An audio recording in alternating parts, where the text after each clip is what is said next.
This is the fourth video on charges as part of the electricity section of the course. We've looked at insulators, conductors, we've looked at electrification by contact, we've also looked briefly at electrification by induction. Now we're going to talk about distribution. Now I would imagine at open days and likes like that, or days where you had some time to play around in the physics lab, you would have played with the Van de Graaff generator. So the Van de Graaff generator is just this base, electric base, probably there's a little switch there on it. Okay, and when you flick the switch on, what happened was we had a belt that ran up here, a little rubber belt that ran up into the top. Okay, it was on a little roller. Okay, and over the top of this then, there was actually a little globe. Okay, so really actually on the top of this we had a little globe. And what happened was, this seemed to get charged, and you might have noticed and may not have understood that when you brought your hand close to this globe, so if you were to touch here, you got a little electric shock, you'd see a little spark jump across there, and you get a little shock or a spark.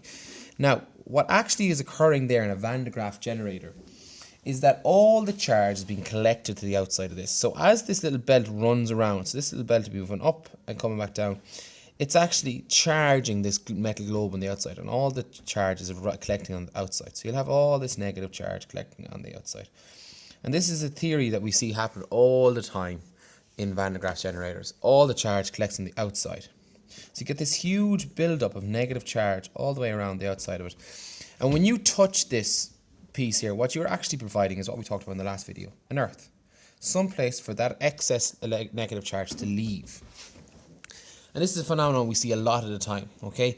Static charge on a conductor tends to accumulate where the conductor, around the outside of the conductor, or else at where it's pointed. So there's one other instance where we see charge collect, and what happens is point distribution of charge. So say for this time we took this globe object and we actually changed the shape a little bit.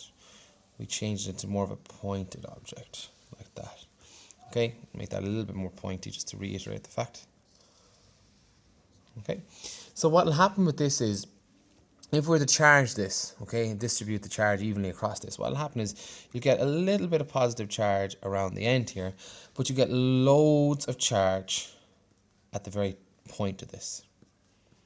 Charge tends to accumulate where the conductor is most pointed. Lightning conductors use the exact same theory as this point discharge. So if you ever looked at the top of a church or a building, draw a cute little house here now. There's the door.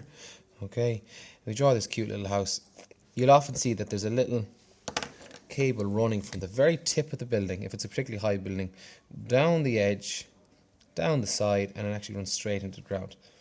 That there is our earth, okay? Now the earth has two processes, okay, and it uses this point discharge method, okay? One, it attracts lightning, okay? So we actually want to attract lightning, okay? So as the lightning hits here, what happens is it travels outside of the house through this cable and into the ground. It gives the lightning someplace to discharge to. Because remember, everything wants the earth. Electrons want to get into the earth, a place where there's less electrons. There's a high charge of electrons here on this lightning bolt, and they want to distribute into the earth where there's a lot less electrons, or more evenly spaced electrons. Now, what actually happens is the opposite effect as well. This earth effect here, or this earthing wire, it actually allows, it increases the potential for lightning to strike as well to that particular point, okay? So, well, it decreases the chance of lightning striking because it discharges the air.